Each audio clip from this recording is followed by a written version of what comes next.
এখানে দুটো হাত দেখাবো, দেখতে পাচ্ছেন এখানে নাইস হাত লেখা আছে আর একটা দেখুন গুড হাত লেখা আছে।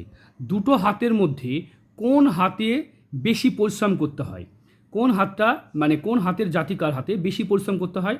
হাতে দেখতে পাচ্ছেন এই হাতে এখানে একটা ট্যাটু করা আছে, মানে এ কী করে পটিয়ে কাজ করতে হয়, দুনিয়াতে কী করে কাজ করাতে হয় সে জানে, বুঝতে পেরেছেন। আর এই হাতটা দেখুন, এই হাতেও কিন্তু কিছু ট্যাটু ফ্যাটু নেই, কিন্তু এই হাতটা কিন্তু চামড়াটা একটু মোটা, মানে স্কিন মোটা, চৌকো হাত।